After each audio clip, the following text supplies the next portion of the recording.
नाथास्पदं शिवविरिञ्चिनुतं शरण्यं भृत्यार्तिहं प्रणतपालभवाब्धिपोतं वन्दे महापुरुषते चरणारविन्दं वन्दं गुरुपदकञ्जकृपा सिन्धुनररूपहरि महामोहतमपुञ्ज व्यासुवचन रविकरनिकर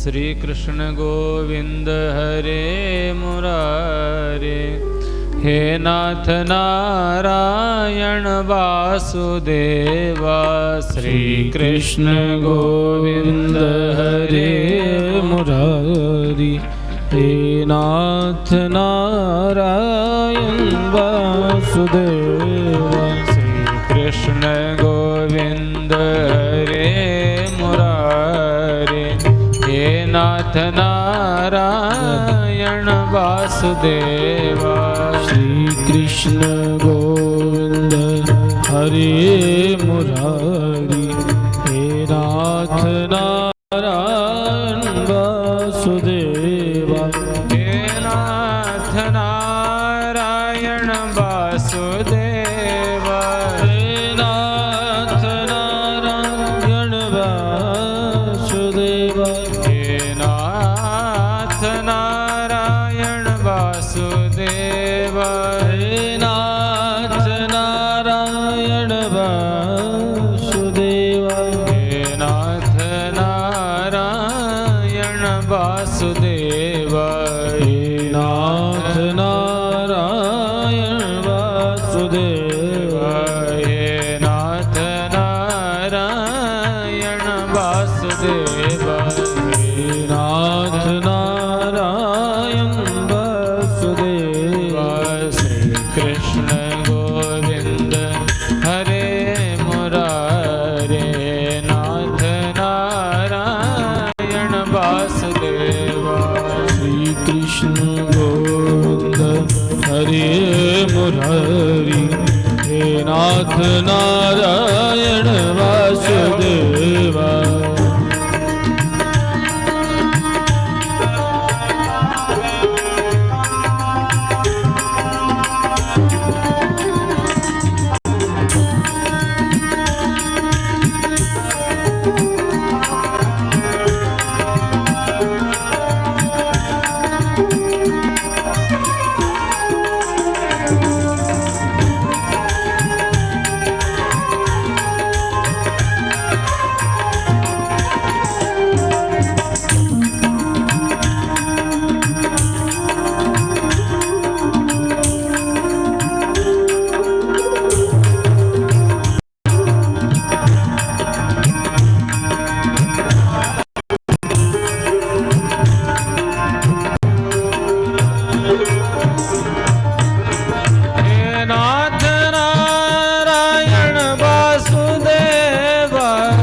कृष्ण गोविंद हरे मुरारे नाथ नारायण वासुदेवा श्री कृष्ण गोविंद हरे मुरारी हे नाथ नारायण वासुदेवा हे नाथ नारायण वासुदेवा हे नाथ नारायण वासुदेवा हे नाथ नारायण वासुदेवा हे नाथ नारायण वासुदेवा।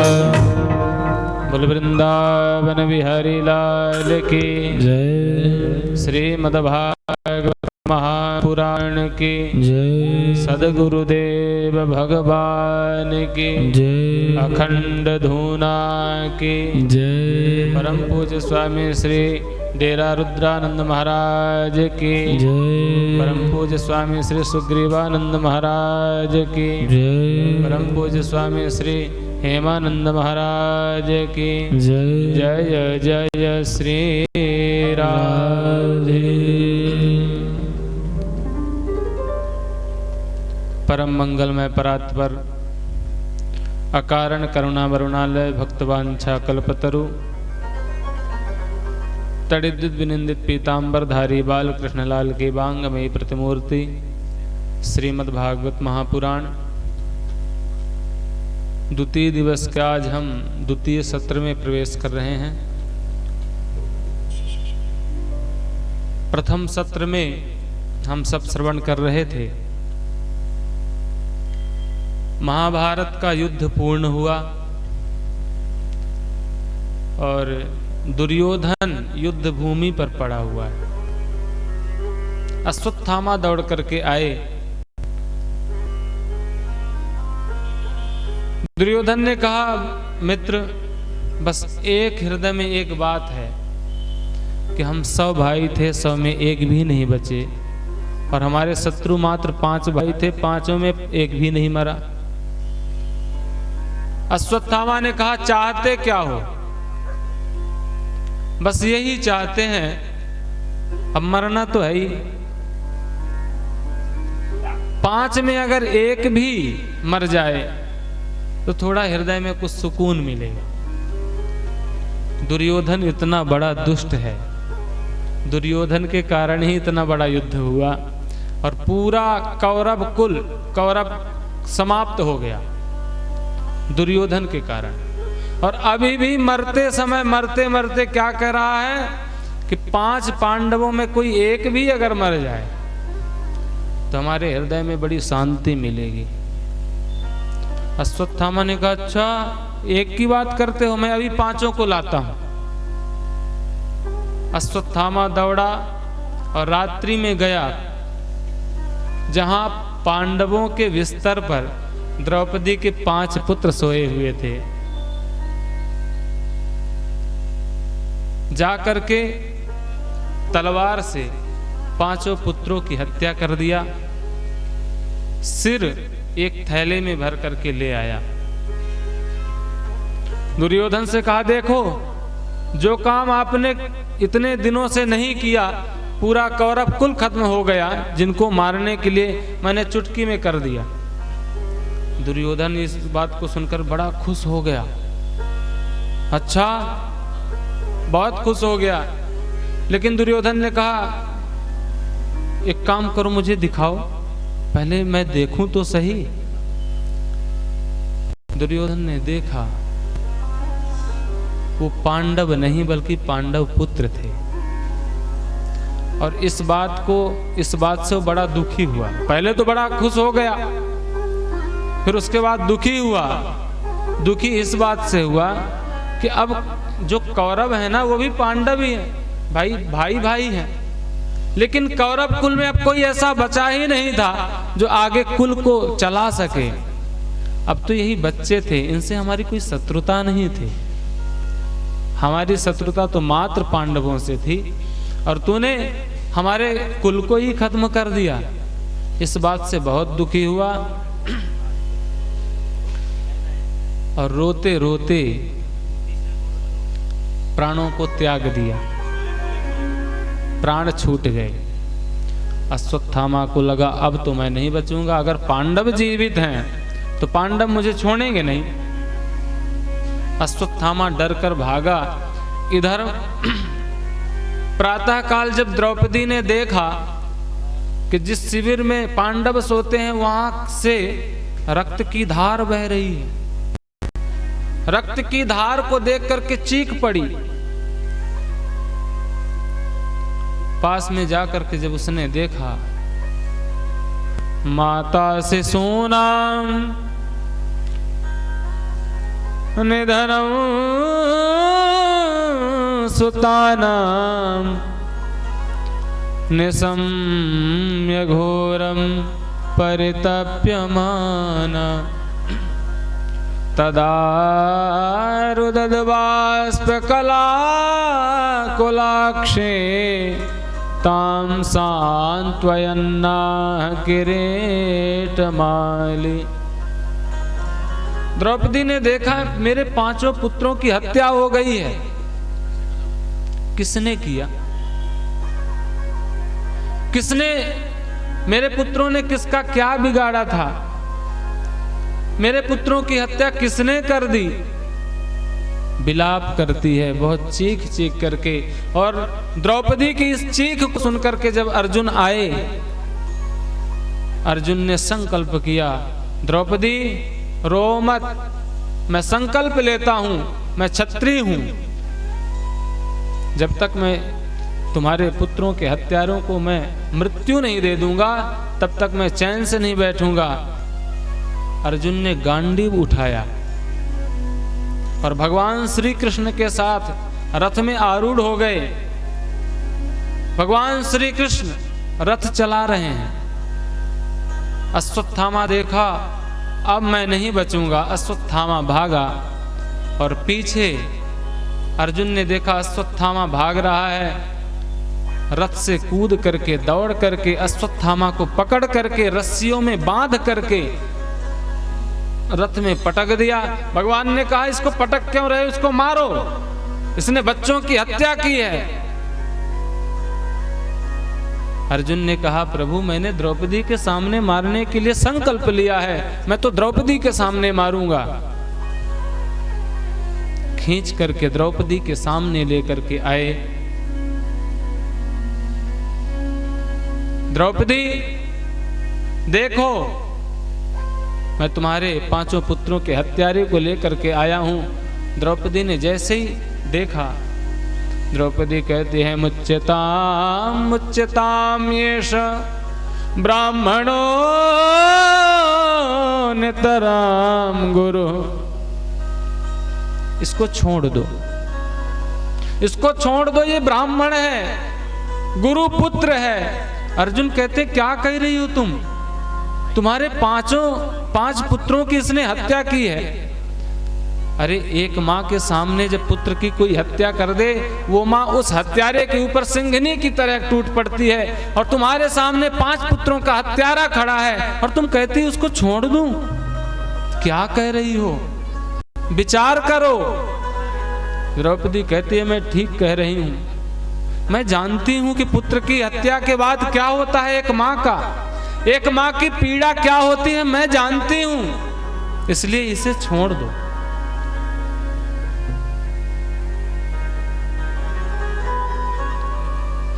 मेरे पास तो 5 पति हैं, लेकिन इसकी माँ के पास तो मात्र यही है। क्यों? क्योंकि इसके पिता की तो पहले मृत्यु हो चुकी है और अब इसके माँ के पास इकलौता सहारा यही है। अगर इसको भी मार दोगे तो कैसे बिलख बिलख करके रोएगी। मैं जानती हूँ किस प्रकार पुत्र की पीड़ा होती है, इसको छोड़ दो। अर्जुन ने कहा द्रौपदी मैंने संकल्प लिया है, मेरे संकल्प का क्या होगा, मैं क्षत्रिय हूं। अर्जुन युधिष्ठिर जी से पूछते हैं भैया अब आप बताओ। युधिष्ठिर जी कहते हैं जो द्रौपदी कहती है वो सही है। द्रौपदी कहती है छोड़ दो तो छोड़ दो। क्यों? क्योंकि युधिष्ठिर जी धर्म है, धर्मराज युधिष्ठिर।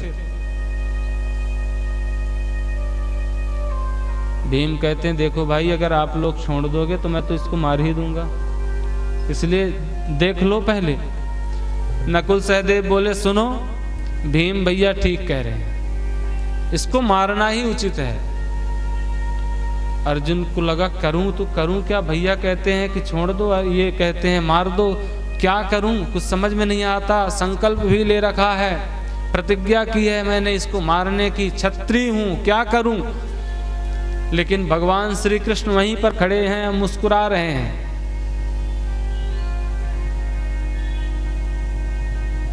अर्जुन केशव के पास गए। केशव अब आप ही बताओ मैं क्या करूं। भगवान कहते हैं देखो अर्जुन, जो धर्म ग्रंथ कहते हैं उसको करो। शास्त्र क्या कहते हैं कि ब्रह्म बंधुर न हंतव्य आतताई बधारण मयैवो भयमाम्नातं परिपाह्यनुशासनम। शास्त्र कहते हैं ब्राह्मण कैसा भी हो उसको मृत्यु दंड नहीं देनी चाहिए। और शास्त्र ये भी कहते हैं कि अत्याचारी चाहे जो भी हो, आतंकवादी की कोई जाति नहीं होती। ब्राह्मण क्षत्रिय वैश्य शूद्र हिंदू मुस्लिम कोई भी हो, आतंकवादी की कोई जाति नहीं होती, उसको तो मार देना चाहिए। अत्याचारी आतंकवादी उसको तो मारना ही चाहिए। और शास्त्र कहते हैं ब्राह्मण चाहे जैसा हो, ब्राह्मण को कभी मारना नहीं चाहिए, मृत्यु दंड नहीं देनी चाहिए। करें तो करें क्या। अर्जुन भगवान की तरफ देख करके बड़े, प्रभु आप बताओ ना। भगवान कहते देखो हमने कह दिया, शास्त्र जो कहते वो करो, शास्त्रों को देखो। तो कहते हैं अर्जुन जो है ना गीता का ज्ञान प्राप्त किया है भगवान श्री कृष्ण से। शिष्यस्तेहम शाधिमाम त्वाम प्रपन्ना, हे प्रभु मैं आपका शिष्य हूं। तो अर्जुन जो है भगवान के शिष्य भी हैं, सखा भी हैं, भाई भी हैं। अर्जुन को आया कि हाँ मैंने तो गीता का ज्ञान मेरे पास में है। और अर्जुन ने क्या किया, बोले अश्वत्थामा की जो मणि थी, मणिम जहार मूर्धन्य, जो अश्वत्थामा का तेज था, मणि थी, उसको निकाल करके और धक्के मार करके शिविर से बाहर कर दिया। जो सम्मानित लोग हैं, जो बड़े लोग हैं, अच्छा कहते हैं मृत्यु दे दो। आजकल मृत्यु कितनी सहज हो गई है, किसी को मारना हो बस एक गोली मार दो, खत्म हो जाता है व्यक्ति। लेकिन कहते हैं जो बड़े लोग हैं, किसी को अगर जीवन भर मारना है तो उसको सभा से बेइज्जत करके भगा दो तो जीवन भर मरेगा, जब तक जिएगा तब तक मरेगा। मुझे भगा दिया, इतनी बड़ी सभा से मेरी बेइज्जती कर दिया। लेकिन किसी को एक गोली मार दो तो खत्म हो जाता है। अर्जुन ने धक्के मार करके भगा दिया। लेकिन अब अश्वत्थामा ने संकल्प किया, अच्छा मुझे भगा दिया, सबके सामने मेरी बेइज्जती किया अर्जुन ने, अब मैं नहीं छोड़ूंगा इनको किसी को। ध्यान किया कि अब इनके वंश में बचा कौन है, इनके वंश को ही खत्म कर दूंगा। ध्यान आया, ओहो अभिमन्यु की पत्नी जो उत्तरा है उसके गर्भ में एक बालक है, अगर वो गर्भ समाप्त हो जाए, वो गर्भ समाप्त हो जाए तो इनका पूरा कुल खानदान समाप्त हो जाएगा। इधर भगवान जो हैं, भगवान ने कहा देखो भाई बहुत दिन हो गए द्वारिका से आए हुए, अब मैं सोच रहा हूं थोड़ा द्वारिका के लिए प्रस्थान करें, द्वारिका प्रस्थान करना चाहिए। तो भगवान सभी से विदाई लेकर के द्वारिका प्रस्थान करने के लिए रथ में बैठने ही वाले थे कि उधर अश्वत्थामा ने उत्तरा के गर्भ को नष्ट करने के लिए ब्रह्मास्त्र छोड़ दिया। और ब्रह्मास्त्र को जब छोड़ा तो उत्तरा को ब्रह्मास्त्र जलाने के लिए आ रहा था, उत्तरा भगवान की तरफ भागी। पाहि पाहि महायोगिन देव देव जगतपते नान्यम त्वद भयं पश्य यत्र मृत्यु परस्परम।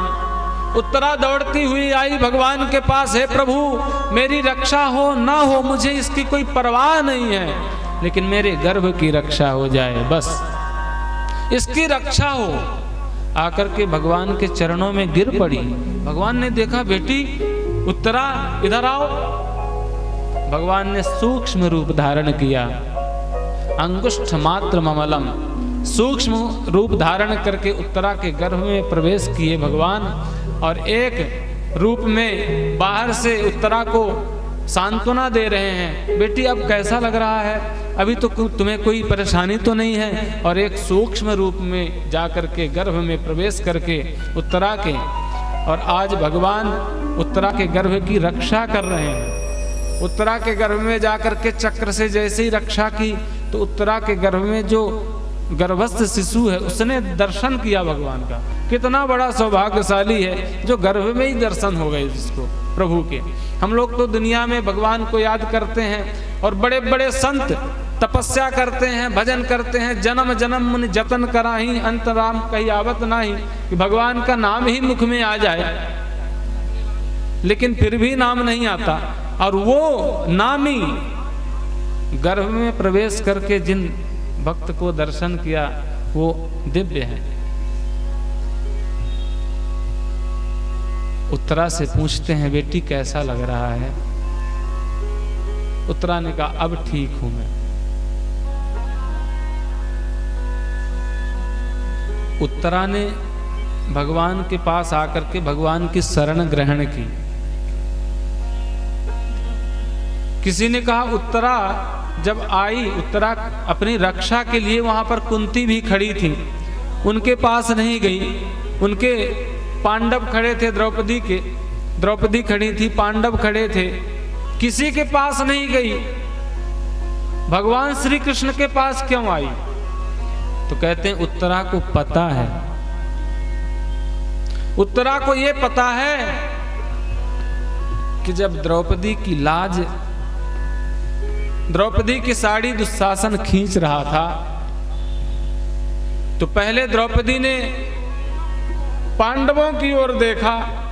जब पांडव भी अपना सिर नीचे कर लिए, अपना मुख नीचे कर लिए, किसी प्रकार कोई सहायता नहीं की, तब द्रौपदी ने पितामह भीष्म की ओर देखा।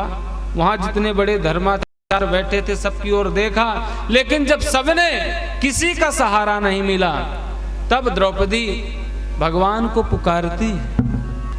और फिर हुआ क्या?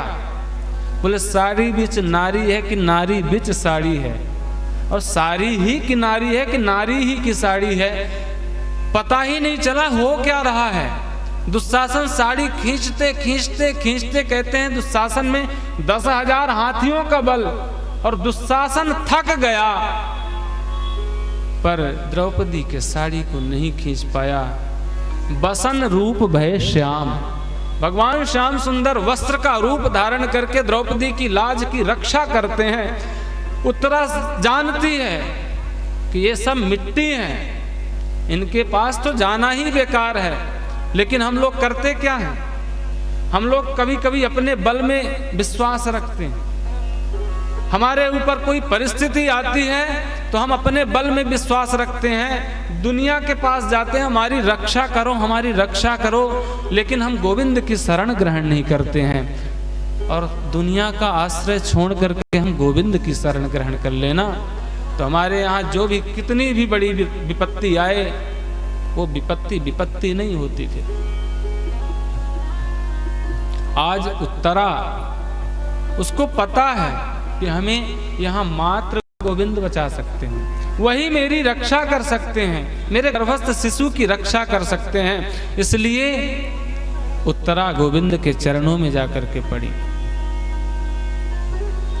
भगवान ने कहा देखो भैया अब सब काम हो गया है, आप लोगों को विजय मिल गई है, उत्तरा की जो परेशानी थी वो भी दूर हो गई है, अब मैं द्वारिका जा रहा हूँ, बहुत दिन हो गए द्वारिका से आए हुए, अब मैं जाऊं।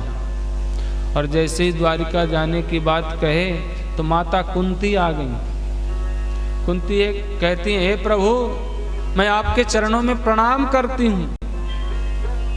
भगवान ने कहा बुआ जी, क्यों कुंती बुआ है, बुआ जी आप ये क्या कर रही हैं, उल्टी गंगा। अरे भतीजा प्रणाम करता है, बुआ थोड़ी प्रणाम करती है, मैं आपको प्रणाम करूंगा। माता कुंती ने कहा मैं आपके पूरा ऐश्वर्य को मैं जानती हूँ, और जब भी मैं आपको जानने का प्रयास करती हूँ तब आप मुझे बुआ कह देते हो, और मुझे लगता है चलो मेरे भैया ही का बेटा तो है, लेकिन अब मैं कुछ नहीं सुनूंगी। आप 2 मिनट मौन हो जाइए, मुझे आपकी सत्ता मुझे पता है। भगवान ने कहा ठीक है, बोलो।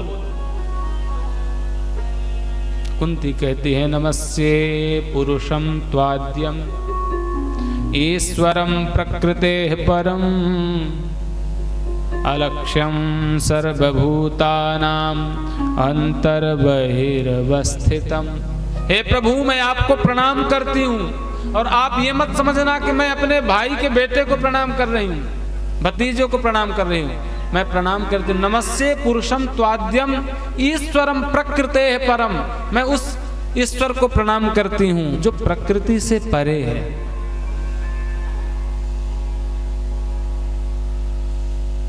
और प्रभु, मेरे जीवन में जब सुख था तब आप यहाँ थे और आप चल दिए। मैं आपसे कुछ मांगना चाहती हूँ। भगवान ने कहा देखो भाई, यहाँ जो लोग खड़े हो ये मेरी बुआ हैं, और बुआ कहती हैं मैं भगवान हूँ, और भगवान से सब लोग कुछ ना कुछ मांगते हैं।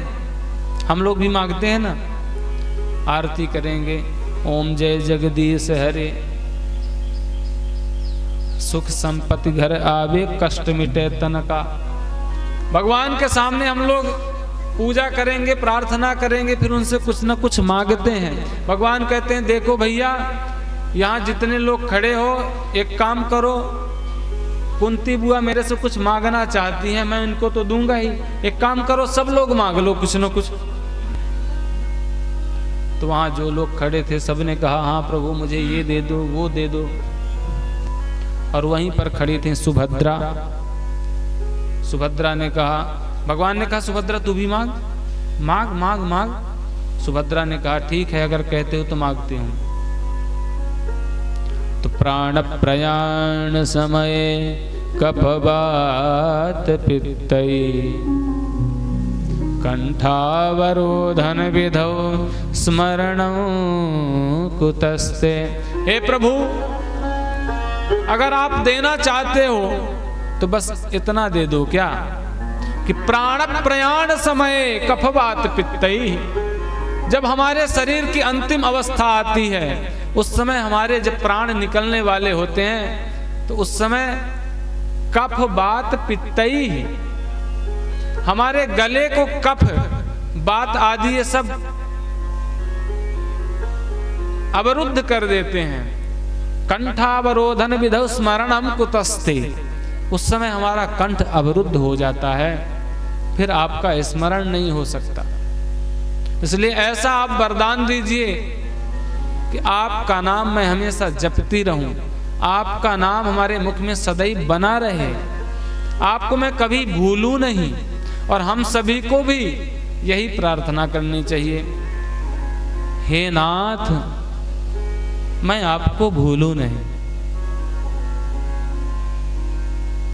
राम सुखदास जी बहुत बड़े संत हुए, हम तो बड़े बड़े संतों से ही सुनते हैं, अपने गुरुजनों से सुनते हैं। बस वो यही कहते हे नाथ, उनको पुकारना है तो दोनों हाथ ऊपर उठाओ और कहो हे नाथ मैं आपको भूलूं नहीं। ऐसे ऐसे संत हुए हैं। एक राजा थे और वो हमेशा भगवान का नाम राम राम राम राम राम राम राम राम जपते रहते, लेकिन कभी कभी भूल भी जाता है। तो एक व्यक्ति को अपने पास में रखते और उसको पूरा छूट दे रखते, एक कंकड़ लेकर के बोले सुनो, जब मेरे मुख से तुम्हें राम नाम न सुनाई दे तो मेरे कानों में कंकड़ दबा देना। क्यों? क्योंकि मैं उनको भूलना नहीं चाहता। और जैसे ही जब वो राम राम राम राम राम राम जपते रहते, तो वो जो वहां खड़े रहते वो कंकड़ लेकर के यहाँ दबाते और बोलते राम कहो बड़ी देर भई, राम कहो बड़ी देर भई, तो राजन कहते हैं राम राम राम राम राम राम राम राम। प्रयास यही रहे कि सदैव उनका जप हम करते रहें और उनको सदैव याद करते रहें, हे नाथ मैं आपको भूलूं नहीं।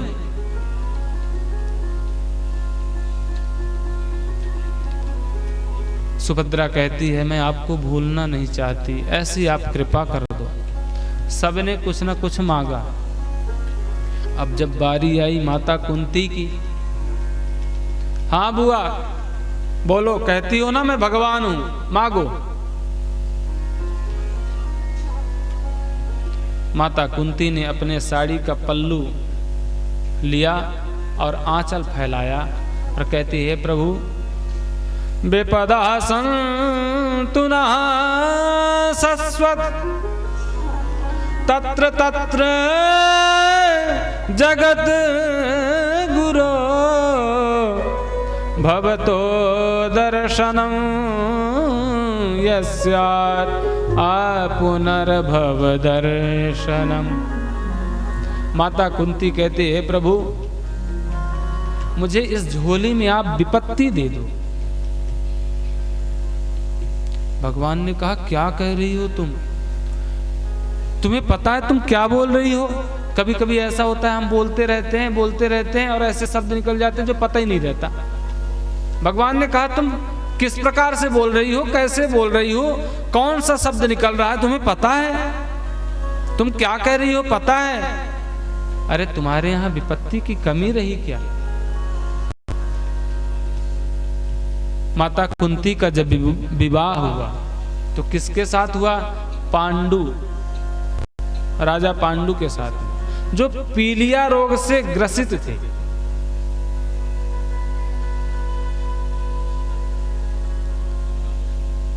पांडु एक बार जंगल में गए। जंगल में उन्होंने देखा कि एक हिरण और हिरणी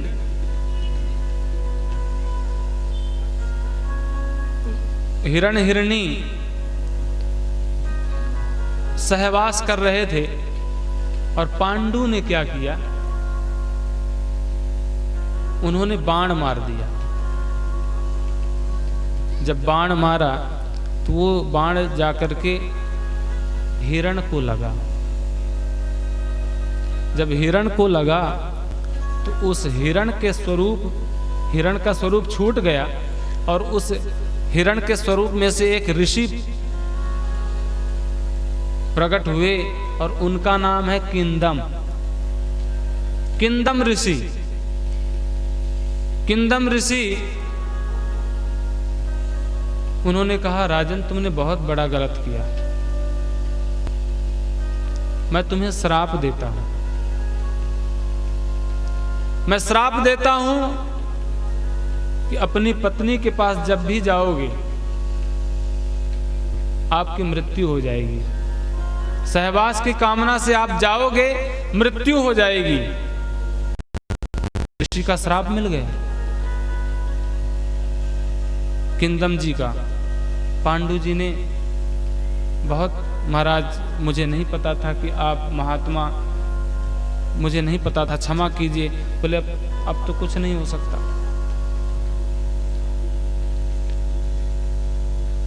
यही हुआ, उनका श्राप मिल गया।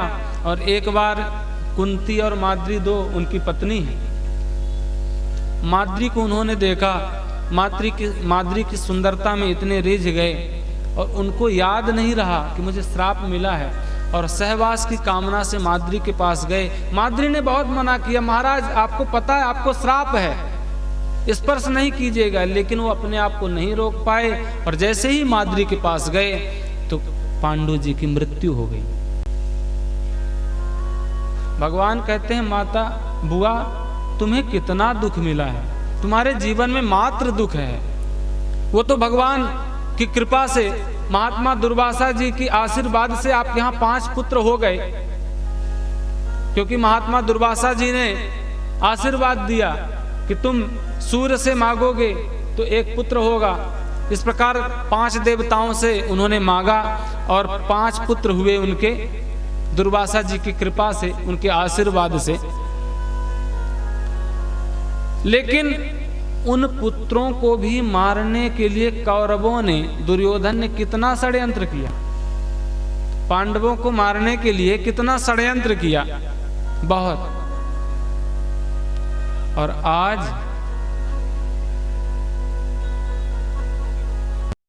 कैसे भी करके आपके जीवन में कुछ सुख भोगने का समय आया है तो फिर से कहती हो दुख दे दो। माता कुंती कहती है विपदा नैव विपदा संपदो नैव संपदा विपद विस्मरणं विष्णु संपद नारायण स्मृति। वास्तव में विपत्ति को विपत्ति नहीं कहते, संपत्ति को संपत्ति नहीं कहते। भगवान को भूल जाना ही सबसे बड़ी विपत्ति है और भगवान को याद रखना ही सबसे बड़ी संपत्ति है। हे प्रभु, मैं तो ये चाहती हूं कि आप हमेशा यहां बने रहो, क्योंकि दुख भी मुझे प्यारे हैं, सुख भी मुझे प्यारे हैं। छोड़ूं मैं किसे भगवान, दोनों ही तुम्हारे हैं। दुख भी मुझे प्यारे हैं, सुख भी मुझे प्यारे हैं। दुख भी मुझे प्यारे हैं, सुख भी मुझे प्यारे हैं। छोड़ूं मैं किसे भगवान, दोनों ही तुम्हारे हैं। छोड़ूं मैं किसे भगवान, दोनों ही तुम्हारे हैं।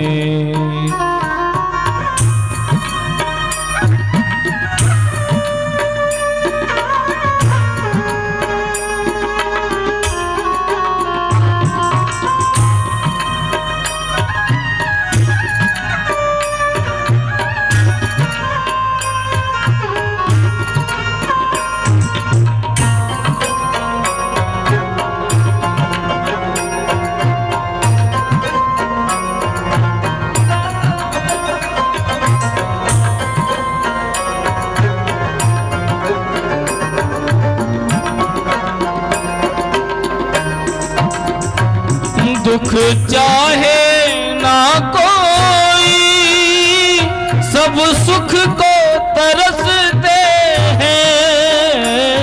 दुख चाहे ना कोई, सब सुख को तरसते हैं। सुख में सब हंसते हैं, दुख में सब रोते हैं।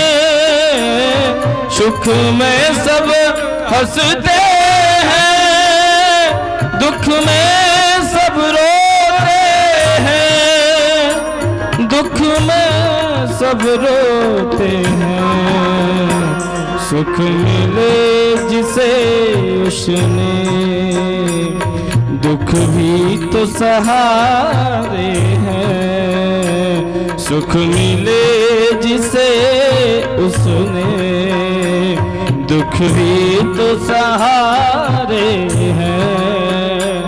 छोड़ूं मैं किसे भगवान, दोनों ही तुम्हारे हैं। छोड़ूं मैं किसे भगवान, दोनों ही तुम्हारे हैं।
मर्जी से जो दे दे, मर्जी से जो दे दे, मैंने तो तेरे आगे ये हाथ पसारे हैं, मैंने तो तेरे आगे ये हाथ पसारे हैं।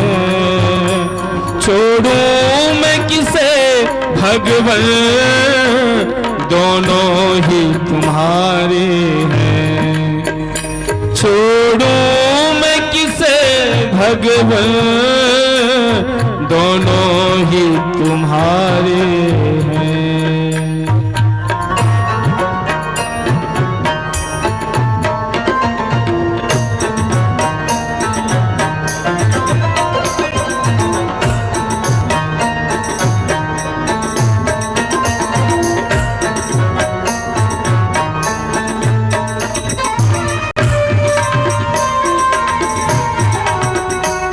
भक्तवत्सल भगवान की जय।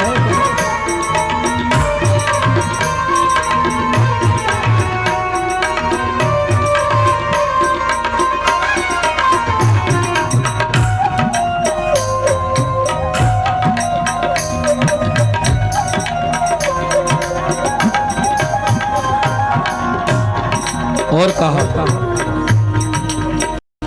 सुख में तेरा शुक्र करूं, दुख में फरियाद करूं।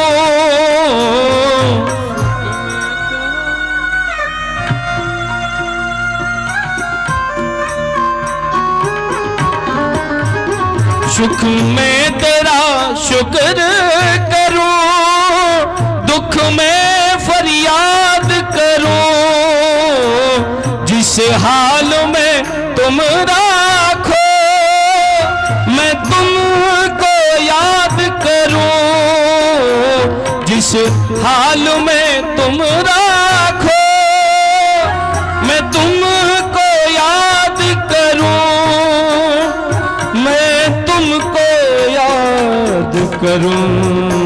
यादों में वियोगी ने ये गीत सवारे हैं। यादों में वियोगी ने ये गीत सवारे हैं। छोड़ूं मैं किसे भगवन, दोनों ही तुम्हारे हैं। छोड़ूं मैं किसे भगवन, दोनों भी तुम्हारे हैं। सुख भी मुझे प्यारे हैं, दुख भी मुझे प्यारे हैं। छोड़ूं मैं किसे भगवन, दोनों ही तुम्हारे हैं। दोनों ही तुम्हारे हैं, दोनों ही तुम्हारे हैं। सुख भी मुझे प्यारे हैं। माता कुंती कहती हैं, सुख के माथे सिल परे, जो हर हृदय से जाए। बलिहारी व दुख की, जो पल पल नाम जपाए। वास्तव में सुख को सुख नहीं कहते। और देखिए, ऐसी बात नहीं है जिनकी जिसमें रुचि, जो संसार में प्रवृत्त हैं, उनके लिए संसार ही सुख है। लेकिन वास्तव में जो संत जन हैं, जो भक्त जन हैं, उनका सुख तो भगवान की याद है। जो भगवान को याद करते हैं, जिन्होंने दुनिया को छोड़ दिया। मुने रेकांत जी बिना, जिन्होंने दुनिया, सारी दुनिया छोड़ दी, उनके लिए तो भगवान की याद ही उनका सुख है।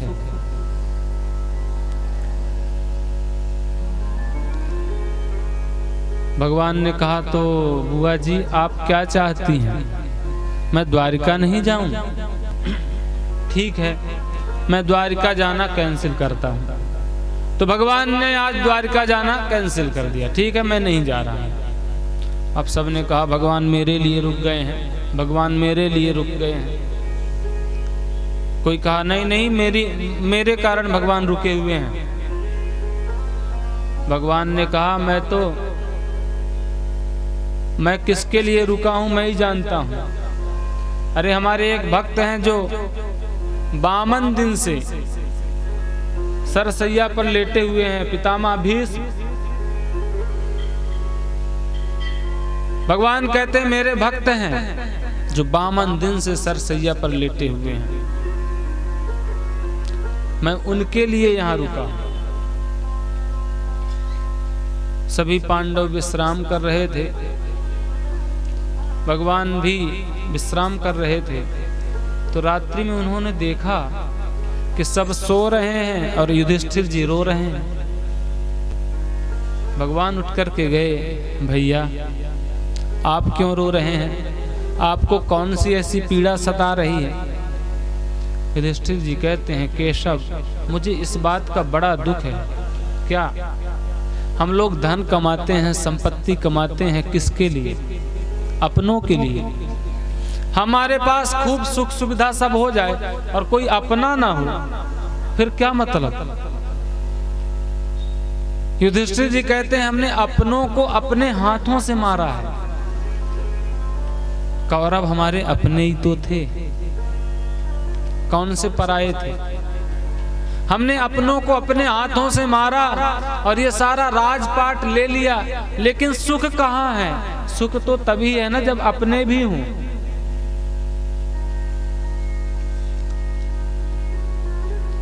भगवान कहते हैं देखिए, भगवान ने बहुत समझाया, कोई बात नहीं भैया, युद्ध में तो ये होता ही है। भ्रातापि भ्रातरम हन्यात् येन घोर तरस्ततः। युद्ध में तो भाई कुर्सी पाने के लिए राजनीतिक लोग भाई भाई को भी मार देते हैं। कई पार्टियां आपके सामने, आपको तो पता ही होगा। ये राजाओं में होता है, राजपाट पाने के लिए, कुर्सी पाने के लिए सब हो जाता है। लेकिन युधिष्ठिर जी को बिल्कुल समझ में नहीं आया। कहते हैं समझ में क्यों नहीं आया? क्योंकि युधिष्ठिर जी बड़े हैं और भगवान श्री कृष्ण जी उनसे उम्र में छोटे हैं, इसलिए भाई की बात कम समझ में आती है। और वही बात कोई सदगुरु समझा दें, बुजुर्ग समझाएं तो कुछ जल्दी समझ में आती। भगवान ने कहा अच्छा, तो मुझे लगता है हमारी बात तो ये समझेंगे नहीं, इनको ले चलते हैं। तो आज सभी पांडवों को लेकर के भगवान पितामह भीष्म के पास पहुंचे, जो 52 दिन से सरसैया पर पड़े हुए हैं। और जो ये भीष्म पंचक चल रहा है ना, जो यहाँ भीष्म महायज्ञ चल रहा है, ये भीष्म पंचक किसे कहते हैं? बोले जब भगवान श्री कृष्ण पांडवों को लेकर के पितामह भीष्म के पास गए, तो पितामह भीष्म ने 5 दिन तक पांडवों को समझाया, कार्तिक शुक्ल पक्ष एकादशी से लेकर के पूर्णिमा तक। और इसी को भीष्म पंचक कहते हैं। और इसमें फिर भगवान ने कहा, इसमें जो यज्ञ करेगा, दान करेगा, हवन करेगा, पूजन करेगा, कथा करेगा, उसको अनंत गुना पुण्य प्राप्त होगा। इसी को भीष्म पंचक कहते हैं। और जिस भीष्म पंचक में यहाँ भीष्म महायज्ञ चल रहा है, जहाँ सैकड़ों ब्राह्मण आहुतियां प्रदान कर रहे हैं, जप यज्ञ चल रहा है, जहाँ हजारों भक्त प्रसाद पा रहे हैं, कथा सुन रहे हैं, ये भीष्म महायज्ञ चल रहा है। और कितनी बड़ी बात है कि ये भागवत कथा के इसी समय ये सब कार्य हुआ था, यही चल रहा है। तो पितामह भीष्म के पास ले गए और उन्होंने राजधर्म, दान धर्म, स्त्री धर्म, भगवत धर्म इनका विस्तार से वर्णन किया। दान धर्मान राजधर्मान मोक्ष धर्मान विभागसः स्त्री धर्मान भगवद धर्मान समासव्यासयोगतः। दान किसे करना चाहिए? दान धर्मान, दान धर्म का उपदेश दिया। बोले सतपात्र दानाच्च भवेद् धनाढ्यो। दान से क्या होता है? हमने इतनी खून पसीने से अपनी कमाई हमने कमाया, और वो कमाई किसी कुपात्र के हाथ में चला गया तो करेगा क्या? शाम को जाएगा, एक पौआ पिएगा, पड़ा रहेगा कहीं, बस हो गया। उससे मिलेगा क्या? बोले जिसने खून पसीने मेहनत करके कमाई उसको दिया और उसने उसको दुराचार में लगा दिया, तो देने वाले को भी उसका पाप भोगना पड़ेगा। इसलिए अच्छा, कुपात्र को देने से क्या होगा? बोले कुपात्र दानाच्च भवेद् दरिद्रो। दरिद्र भावात् प्रकरोति पापम, पाप प्रभावात् नरकम प्रयान्ति, और पुनर्दरिद्रो पुनरेव पापी। हमारा धन अगर कुपात्र के हाथ में जाता है और वो कुपात्र उस धन को किसी दुराचार में लगाता है, तो उसका हमें पाप मिलता है। और उस पाप से होता क्या है? बोले हम दरिद्र हो जाते हैं, और दरिद्र हो जाते हैं तो हम पाप करते हैं, और उस पाप के प्रभाव से हम नरक में जाते हैं, और नरक भोगने के बाद फिर से हम दरिद्र के यहाँ पैदा होते हैं, और फिर हमारी वो गाड़ी चलती ही रहेगी। तो कहते हैं दान किसको करें? बोले सतपात्र दानाच्च भवेद् धनाढ्यो। धनाढ्य भावात् प्रकरोति पुण्यम, पुण्य प्रभावात् प्रकरो स्वर्गम प्रयान्ति, पुनर्धनाढ्यो पुनरेव दाता। वो आपकी गाड़ी चलती रहेगी, आप किसी सत्पात्र को देते हैं। सत्पात्र किसे कहते हैं? सत्पात्र ये है कि जहाँ भूखे को भोजन मिलता हो, प्यासे को पानी मिलता हो, जहाँ गौ सेवा हो रही हो, जहाँ संत सेवा हो रही हो, जहाँ ब्राह्मण सेवा हो रहा हो, जहाँ यज्ञ हो रहे हो, जहाँ अनुष्ठान हो रहा हो, जो उस पैसे को दबा करके रख ना रहा हो, उसको सत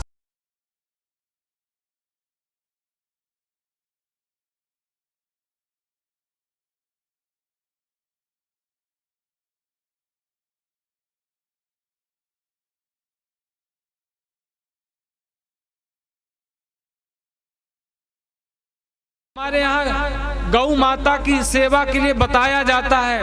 आज हर जगह गौ माता की सेवा हो, गौ माता की सेवा हो चिल्ला रहे हैं, लेकिन कहाँ हो रही है? जगह जगह गायें कट रही हैं, कसाई ढो ढो करके ले जा रहे हैं, और सेवा कौन कर रहे हैं? बोले सेवा संत कर रहे हैं, सदगुरु कर रहे हैं। गौशाला खोल कर रखे हैं, हजारों गाय उनके गौशाला में रहती हैं, और हम अगर उनको दान देते हैं तो उस दान से वो गौ सेवा करेंगे। जो हजारों गाय, क्योंकि ये जो भूमि है गोपाल की भूमि, जहाँ गौचारण भगवान ने किया, ये ऐसी भूमि है। और आज गोपाल की भूमि में गाय के लिए कितना बड़ा कष्ट है। हम तो मोबाइल में देखते हैं कभी ट्रक के ट्रक कैसे गायों को पकड़ करके ठूस ठूस करके भर करके ले जाते हैं कसाई, कैसी दुर्गति करके रखे हुए हैं। और जब हम जो संत सेवा, ब्राह्मण सेवा, गौ सेवा कर रहे हैं, इनका हाथ मजबूत नहीं करेंगे तो ये कैसे करेंगे? इसलिए हमें सतपात्र को दान देना चाहिए। और सतपात्र को हमने दान दिया तो क्या होगा? बोले उस पुण्य के प्रभाव से हम और धनवान बनेंगे। क्योंकि कहते हैं तरुवर फल नहीं भखत है, नदी नाचवे नीर। वृक्ष कितने फल देता है, पर आपने कभी वृक्ष को फल खाते देखा? नदियों में कितना जल है, और कितने लोग नदी में जाकर के पानी पीते हैं।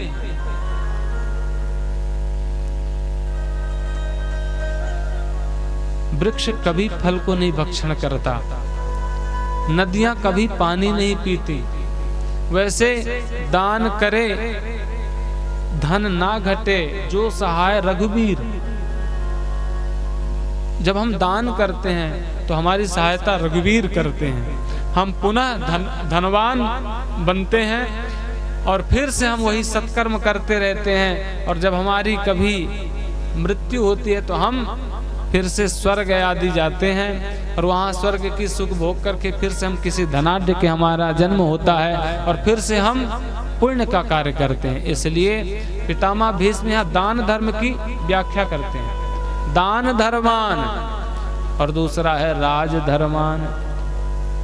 वही बात जो युधिष्ठिर जी को भगवान श्री कृष्ण समझा रहे थे तो नहीं समझ में आ रही थी, वही बात पितामह भीष्म समझाए तो उनको समझ में आ गया। राज धर्मान और स्त्री धर्मान। स्त्रियों का क्या धर्म है? बोले एक ही धर्म एक ही व्रत नेमा। स्त्रियों का तो मात्र एक ही धर्म है, एक ही नियम है, एक ही यज्ञ है। क्या? पति पद प्रेम। हमारे जो पति देव हैं उनके चरणों में हमारी प्रीति हो। एक ही धर्म बताया है स्त्रियों के लिए, स्त्री धर्मान और भगवत धर्मान। भगवत धर्म क्या है?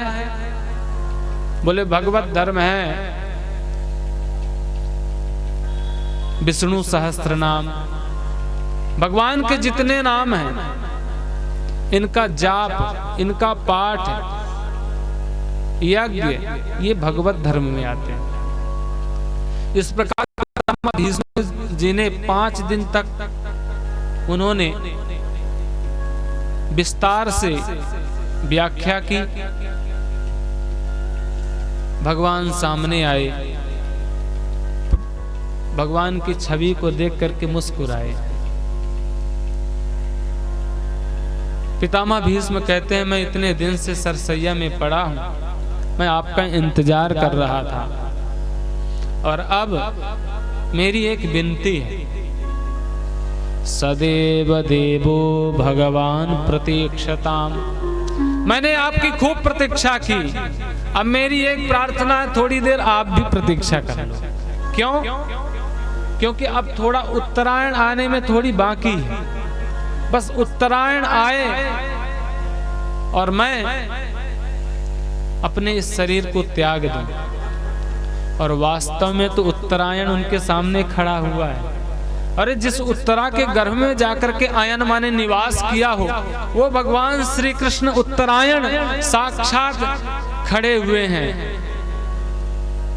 और पितामह भीष्म उत्तरायण भगवान श्री कृष्ण के मुख को निहारते हुए स्तुति करते हैं। निगम कल्प स्वनिगममपहाय मत प्रतिज्ञाम्। उन्होंने स्तुति की। इतिमतिरुपकल्पिता वितृष्णा भगवते सात्वत पुंगवे विभूमनि। पितामह भीष्म कहते हैं बस प्रभु मेरी एक बुद्धि है, मेरी एक बेटी इति मति, मेरी जो बुद्धि रूपी बेटी है, मैं चाहता हूं आपके साथ विवाह कर दूं। और इसमें कोई तृष्णा नहीं है, कोई वासना नहीं है, कोई कामना नहीं है। और इस बुद्धि का विवाह मैं आपके साथ करना चाहता हूं। और मुझे लगता है हम सभी को भी अपनी बुद्धि का विवाह भगवान के साथ करना चाहिए।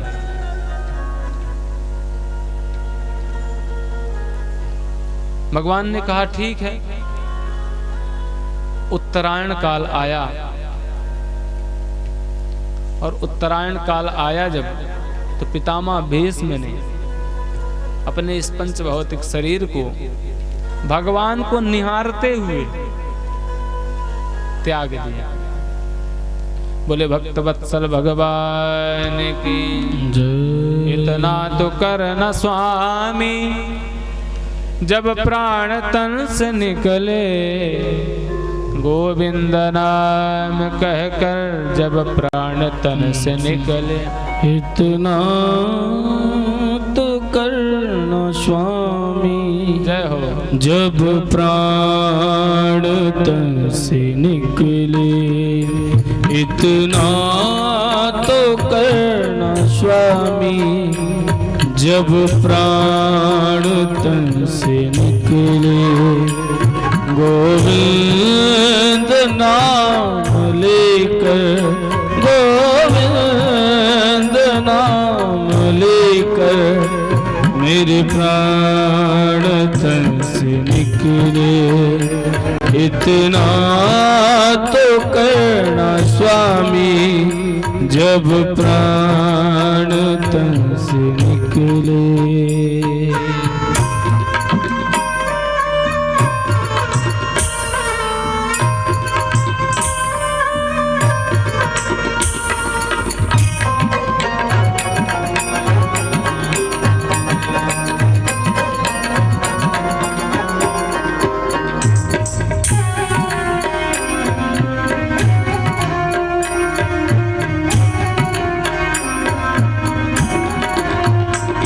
श्री गंगा जी का तट हो, यमुना का बंसी बट हो।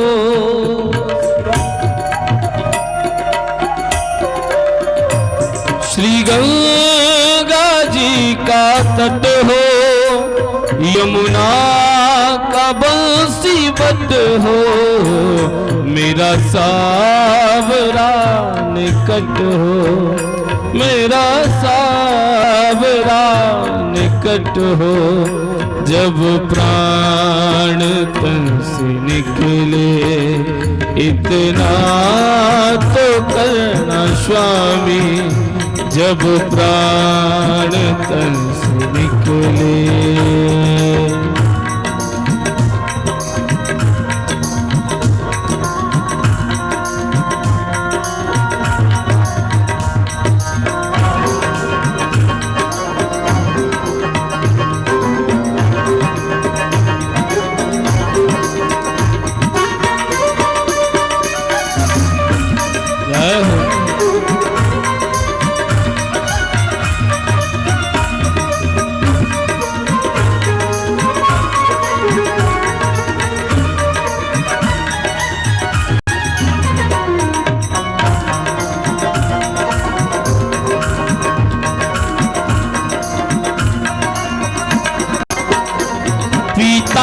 पीतांबरी कसी हो, छवि मन में ये बसी हो।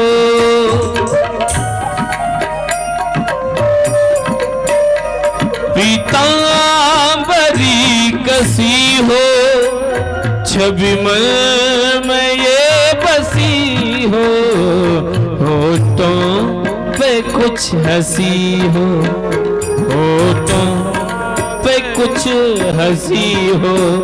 जब प्राण तन से निकले, इतना तो करना स्वामी, इतना तो करना स्वामी। जब प्राण तन से निकले,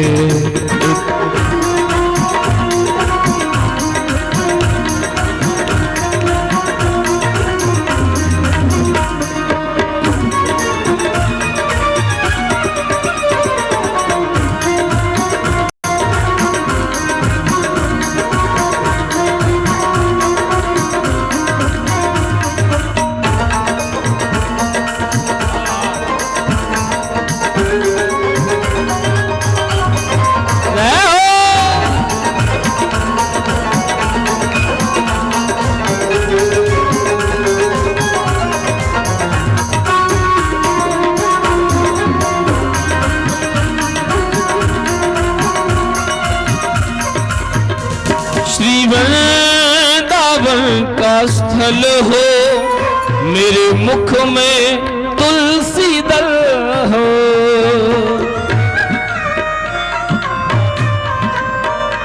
श्री वृंदावन का स्थल हो, मेरे मुख में तुलसी दल हो, विष्णु चरण का जल हो, विष्णु चरण का जल हो। जब प्राण तन से निकले इतना तो करना स्वामी, जब प्राण तन से निकले।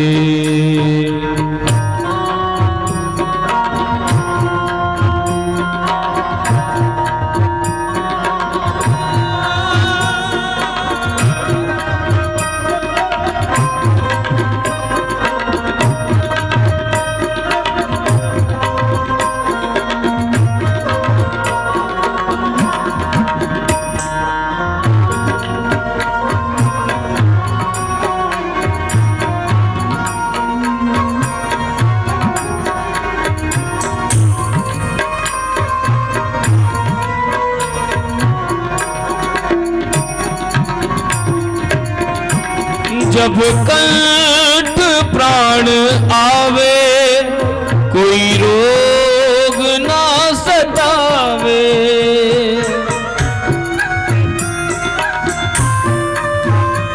जब कंठ प्राण आवे कोई रोग ना सतावे, यम दर्श ना दिखावे, यम दर्शना दिखावे।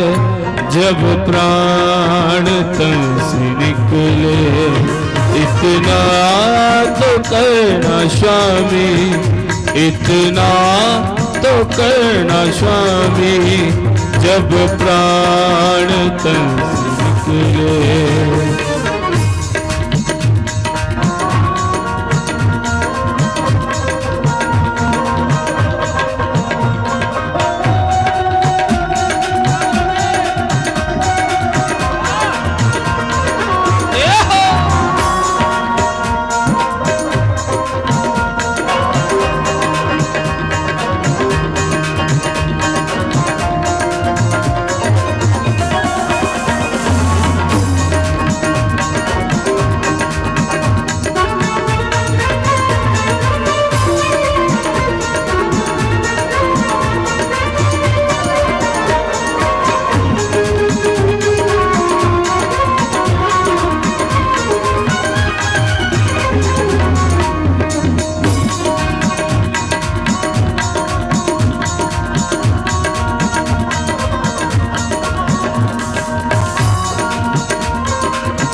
उस वक्त जल्दी आना, नहीं श्याम भूल जाना।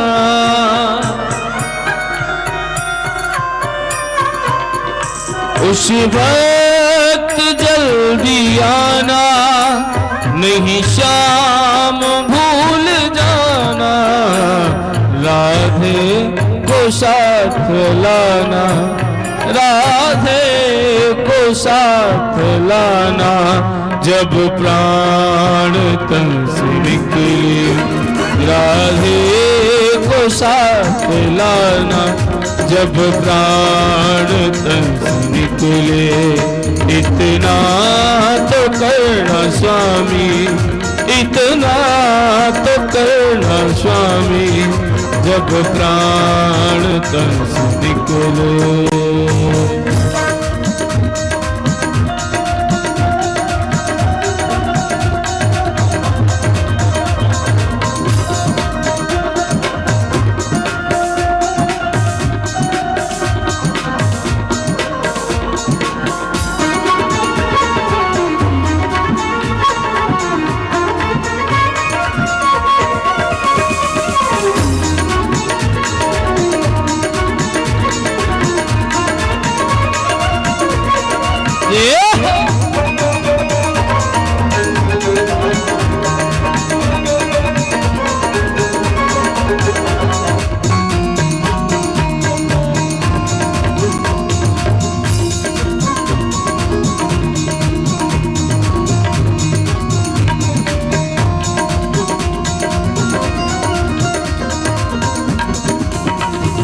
भक्त की है अर्जी, खुद गज की है गर्जी।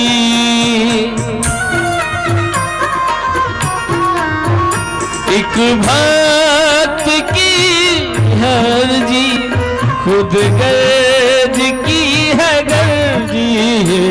आगे तुम्हारी मर्जी, आगे तुम्हारी मर्जी। जब प्राण तन से निकले इतना तो करना स्वामी, इतना तो करना स्वामी। जब प्राण तन से निकले गोविंद नाम लेकर, गोविंद नाम लेकर मेरे प्राण तन से निकले। गोविंद नाम लेकर, गोविंद नाम लेकर मेरे प्राण तन से निकले। इतना तो करना स्वामी, जब प्राण तन से निकले। इतना तो करना स्वामी, जब प्राण तन से।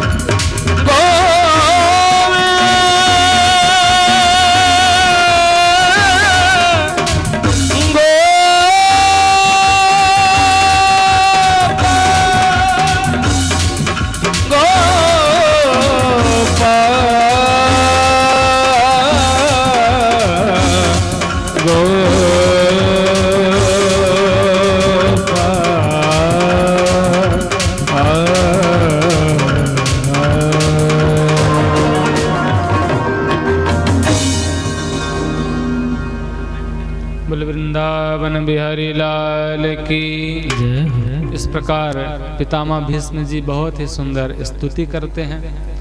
आइए अब हम स्तुति के साथ ही कथा का विश्राम करेंगे। आगे की जो सूचना है वो आपको मिलेगी ही। वृंदावन बिहारी लाल की जय। बोलिए सद्गुरुदेव भगवान की, श्री व्यास जी महाराज की, श्री भागवत महापुराण की। आज की कथा का द्वितीय दिवस का द्वितीय चरण पूर्ण, प्रभु जी की आरती होगी। मैं परीक्षित महाराज जी से यानी संजय मेहता जो परिवार से निवेदन करूंगा कि वो मंच पर आकर के प्रभु जी की आरती करें और अपना जन्म दिवस की जो संध्या है उसे भी आप आज ठाकुर जी के चरणों में प्रणाम कर उसे अर्पित करें। कल का प्रसंग जिस प्रकार आज का विशेष महत्तम पंच भीष्म का व्यास जी के मुखारबिंद से बहुत ही सुंदर, अति सुंदर, जिसमें ये डेरे की बात भी आई और उस पर्व की बात भी आई, पात्र और कुपात्र की बात भी आई, तो बड़ा ही सुंदर रहा। समझने की बात थी कि इन्हें किस प्रकार इन्होंने समझाया और हमारी समझ में वो बिल्कुल जैसे कहा ना कि अगर कोई बड़ा समझाता है, गुरु समझाता है तो समझ में आ जाता है, इसलिए व्यास जी समझाते हैं तो हमें समझ आ जाता है। बोलिए सद्गुरुदेव भगवान की जय। प्रभु की आरती। सभी लोग आरती के लिए खड़े हो जाइए, भगवान की मंगलमय आरती का दर्शन करें। हरि ओम ओम ज्वाला मालिने नमः। जले ज्वाला सले ज्वाला, ज्वाला पर्वत मस्तके तरलोक व्यापिनी ज्वाला, ज्वाला देवी नमोस्तुते।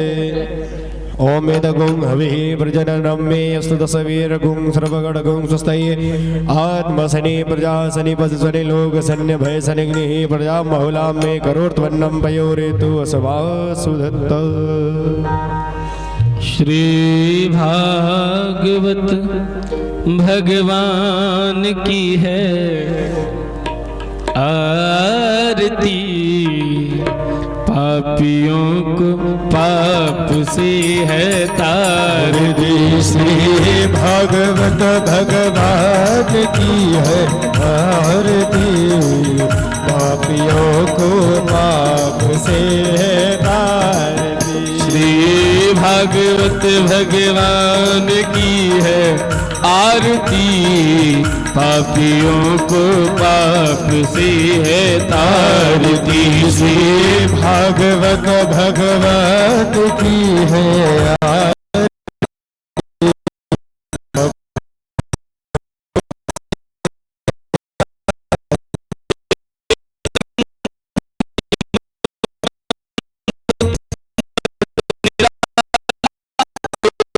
जगाने ग्रंथ ये पंचम वेद आला नव ज्योति जगाने वाला। ये अमर ग्रंथ ये मुक्ति पंथ ये पंचम वेद निराला नव ज्योति जगाने वाला। ये अमर ग्रंथ ये मुक्ति पंथ ये पंचम वेद निराला नव ज्योति जगाने वाला।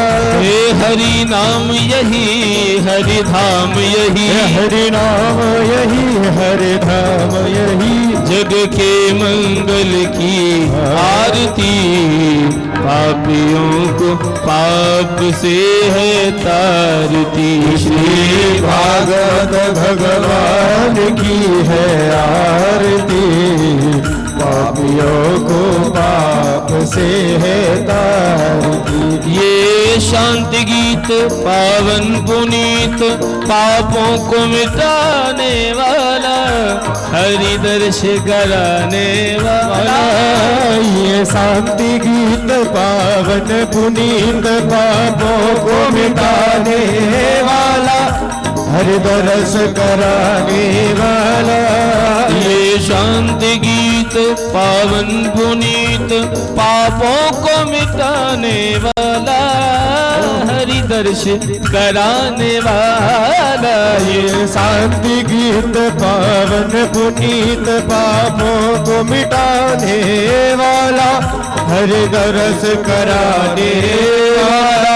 ये सुख करनी ये दुख हरनी ये सुख करनी ये दुख हरनी ये सुख करनी ये दुख हरनी ये सुख करनी ये दुख हरनी। श्री मधुसूदन की आरती पापियों को पाप से है तारती। श्री भागवत भगवान की है आरती पापियों को पाप से है तारती। ये मधुर बोल जग पंथ खोल शद मार्ग बताने वाला बिगड़ी को बनाने वाला। हो ये मधुर बोल सतपंथ खोल सन्मार्ग बताने वाला बिगड़ी को बनाने वाला। ये मधुर बोल जग पंथ खोल सद मार्ग बताने वाला बिगड़ी को बनाने वाला। हो ये मधुर बोल सतपंथ खोल सन्मार्ग बताने वाला बिगड़ी को बनाने वाला। श्री राम यही घनश्याम यही श्री राम यही घनश्याम यही घनश्याम यही मेरे राम यही घनश्याम यही मेरे राम यही। प्रभु महिमा की है आरती पापियों को पाप से है तार।